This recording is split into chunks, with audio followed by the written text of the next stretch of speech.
C'est parti pour cette rencontre, les Italiens avec Cavaliotto qui loupe sa première passe. Il a mis le pied au-dessus du ballon, heureusement il s'y prend à 2 fois. Il arrive à la passer à Iobo sur la droite proche du mur, mais il a mis un peu en difficulté et du coup Mauro, le capitaine et numéro 9 de cette équipe italienne, revient dans son camp. On est sur le côté droit défensif, mais Ivan Wandri qui va travailler avec ce ballon. Justement, il a récupéré sur le côté gauche, il a tenté la frappe, il est resté dans les limites du terrain, ça a tapé le mur et il y a 2 Français dans la surface. Justement, la tentative là, de Babacar Niang qui tente la frappe. Malheureusement, c'est contré par un Italien. Devant lui, Brian Ramirez. L'équipe de France, on est donc en zone C. On revient vraiment dans le camp, proche des cages, avec le capitaine Villeroux qui se défait de Mauro. Il va pouvoir avancer tranquillement. La ligne médiane, il zigzag, gauche-droite, il est seul, il va pouvoir frapper. Quelle frappe pleine de puissance, quel travail du gauche, du droite. Une belle course de balle. Alors là, vraiment magnifique. Villeroux, il est parti de son camp pour faire tout le terrain, Tao. Et ça va donner un corner plutôt intéressant déjà. Il a slalomé vraiment dans toute la défense, Fred Villeroux, avec cette frappe du droit croisée, bien arrêtée par Chiellini. Villeroux, le capitaine français, roule sur le ballon. On a un peu perdu le ballon de vue pendant quelques secondes. C'est récupéré par les Italiens. Attention avec Iobo, bonne frappe. Il était tout seul face au cage. Frappe du gauche après quelques touches de balle. Bonne parade, très bonne parade de Chevreau. Énorme occasion pour l'Italie, la frappe de Iobo du gauche, bien arrêtée sur sa gauche.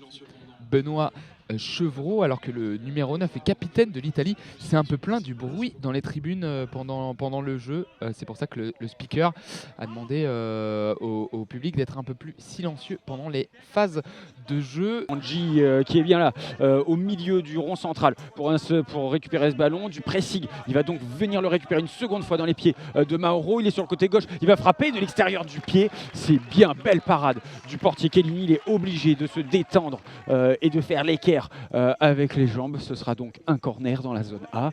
Ivan Wandji qui récupère le ballon sur la gauche du terrain. Il a quelqu'un tout seul sur sa droite. Il est à nouveau pris dans le dos, mais ça donne rien. Ivan Wandji, voilà, qui continue l'effort, qui le récupère. Il est désormais sur la droite, proche du mur. Il se réaxe, il est dans le rond central. Maintenant, Ivan Wandji, il touche beaucoup le ballon, c'est bien. Il avance, il est proche de la surface. Quelle frappe!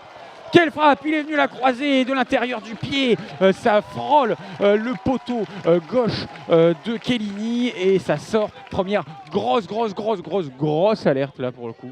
Signé Ivan Wandji. Énorme occasion pour Yvan qui fait un super début de match. Le ballon pour Frédéric Villeroux désormais dans la zone D. Attention parce qu'il y a Iobo qui est en train de traîner sur la droite de l'attaque italienne pour essayer de récupérer. Il a récupéré la frappe et l'ouverture du score pour la sélection italienne. Il a gratté un ballon dans la zone d'épaule. Iobo, il a frappé du gauche et il a fusillé Benoît Chevreau. Le ballon était très puissant et passé au-dessus du gardien français. 1-0 pour l'Italie et 3e but pour Paul Iobo sur cette action assez dure pour l'équipe de France, un peu coupé dans son élan avec cet arrêt de jeu. Et Villeroux qui s'est fait subtiliser le ballon sur cette action. Il se fait subtiliser, puis Iobo, une fois qu'il a récupéré, il a fait un petit pas chassé sur la gauche. Il s'est remis dans le sens du jeu et puis il est gaucher, donc quand il vient de la droite, il est en super position pour frapper. Frappe pleine de puissance qui va un peu dans les airs. Interception, Fred Villeroux. À nouveau, il a frappé de loin, mais Villeroux, il part tout seul. Il a de la place. Il est allé s'empaler sur Lili alors qu'il avait de la place. Et la tentative et le but de Villeroux. Il s'est empalé sur Lili et derrière le ballon qui file. Et qu'est-ce qu'il fait Villeroux? Il est malin. Il se jette, il met le pied en avant. Et là, vu qu'évidemment les gardiens sont limités, ils peuvent pas sortir de leur zone. Oh là là, il est allé gratter ce but, Frédéric Villeroux. Le ballon, il semblait être perdu. Et finalement, il s'est jeté entre le défenseur et entre le gardien. Le bout du pied gauche. Oh là là, magnifique. Ça passe entre les jambes du gardien et ça rentre. Oh, il est allé le chercher. À 30 secondes de la fin de cette première mi-temps, c'est peut-être le meilleur moment, comme on dit, mais c'est dans tous les sports de toute façon, de cette rencontre. Allez, on est reparti avec Iobo qui part directement à l'attaque sur le côté droit. Mais il est pris par 2 joueurs. Il a Wandji sur le dos. Il a Niang sur le dos. C'est compliqué. Oh là là, mais il peut rentrer directement sur son pied gauche depuis le côté droit. La classique Iobo. Et ça file à ras du poteau et ça fait 2-1. Et ben, j'ai peut-être vendu la peau de l'ours un peu trop vite. Aïe aïe aïe aïe aïe, c'est dur pour l'équipe de France qui prend un but directement après le coup d'envoi. Il est rentré, il était à l'entrée de la surface de réparation. Il a frappé du gauche une frappe croisée à terre qui bat Benoît Chevreau sur sa droite. Il s'est couché le gardien mais il n'a pu qu'effleurer cette balle. 2-1 pour l'Italie. Et tout est à refaire pour les Français. Mauro qui va récupérer ce ballon dans la zone défensive gauche, mais il fait du travail, très bon travail Villeroux, et il est allé récupérer un coup franc quasiment au niveau du point des 8 mètres. Le coup de sifflet de Thornton avec la frappe. Babacar Niang qui vient égaliser pour l'équipe de France de partout. Il a été décalé légèrement sur la gauche par Martin Baron. Il a envoyé une frappe à terre très puissante qui est passée sur la droite de Chiellini. Égalisation et la France est de retour dans ce match. Ah, magnifique, vraiment, il a profité d'Iobo qui a avancé. Finalement, c'est Iobo qui fait la faute. Il est le seul du mur italien à avoir avancé. En plus, il avait ouvert grand les jambes. Alors là, la balle, elle fait un tout droit dans les cages au ras du poteau, si fort qu'elle est sortie des cages. Elle est allée refaire le terrain en sens inverse. 2 buts partout. Allez, Rivière-Roux, l'extérieur du pied astucieux pour Baron sur le côté gauche qui a fait un bon appel. Il était seul. Il a tenté le grand pont, le petit pont. Il aura fait les deux et ça fonctionne. Il conserve ce ballon. Il a des options derrière lui, devant lui. C'est sur lui maintenant avec Villeroux. Il joue seul. Il s'approche des cages. Là, grosse frappe. Très belle frappe et superbe parade de Chiellini qui fait un petit bond sur lui-même. Quel travail du portier italien, mais surtout quelle offensive de la part de Baron. On est contre le mur de droite quand on est dans le flanc offensif. Ouais, Villeroux là qui va tirer. Quel arrêt au-dessus de sa tête de la part de Chiellini. Il était désacté, complètement excentré. Fred Villeroux dans la zone des près de la barrière. Il a envoyé une sacoche du droit au-dessus de Chiellini qui a repoussé avec ses deux mains par-dessus le but. Ça sera donc un corner. C'est vite donné. Oh là là, le gros pressing. Tout de suite avec Baron qui va le récupérer. Et il est tout seul. Il est face au cage. Il va pouvoir frapper. La frappe, le poteau.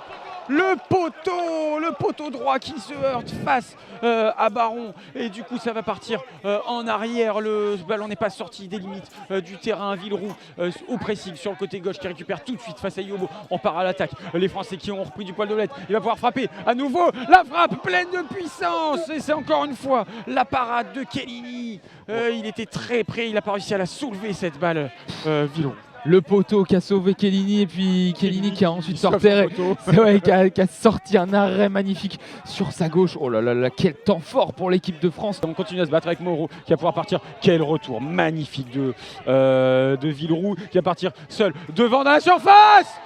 Oh là là, passe à côté à 30 cm des cages sur la gauche quand on est face aux cages. 26 secondes à jouer, il part tout seul sur le côté droit. Cavaliotto, il ratisse ce ballon pour se défaire de Villeroux. Villeroux qui lui saute par-dessus. Bien joué, Cavaliotto qui joue le t-shirt. Villeroux qui continue, il passe tout droit, il va pouvoir frapper peut-être. Il est poussé dans la surface et c'est un penalty. C'est un penalty, il me semble. C'était à la limite de la surface. En tout cas, si ce n'est pas un penalty, ça sera un coup franc. Carton jaune et non, ce sera un coup franc. Ça sera un coup franc. Il y aura donc un mur. Quasiment plein axe, très légèrement désaxé sur la droite. On est dans la zone D et là le mur qui va être vraiment collé à la zone du gardien. C'est parti, 14 secondes à jouer. Babacar Niang qui a la victoire au bout du pied. Babacar Niang qui inscrit le 3e but pour l'équipe de France. Quel match ici à Schiltigheim. Et Babacar Niang, il a envoyé une frappe lourde sur sa gauche, frappe du droit. Un missile. Doublé pour Babacar Niang sur coup franc. Quel but! Il y a 5 secondes. Allez, il faut garder ce ballon, Frédéric. Fais-nous plaisir. Et c'est fini. L'équipe de France remporte ce match contre l'Italie. 3-2. Doublé de Babacar Niang. But de Frédéric Villeroux. Victoire pour l'équipe de France. Magnifique rencontre vraiment. Et quel scénario! On n'aurait pas pu rêver mieux. 1-0 pour Iobo après 10 minutes. Un but partout juste avant la mi-temps. On se dit, c'est bon, là on est rentré dans leur tête. Iobo qui revient casser le moral des Français. Et puis au retour, il y a un petit déclic. Et puis un coup franc somptueux de Niang après 2 minutes de jeu. Et à 30 secondes de la fin, qu'est-ce qu'il nous fait Niang? La même. Un coup franc au ras du poteau côté gauche. 3-2, victoire de la France qui se positionne bien dans ce groupe et qui revient au-dessus de l'Italie.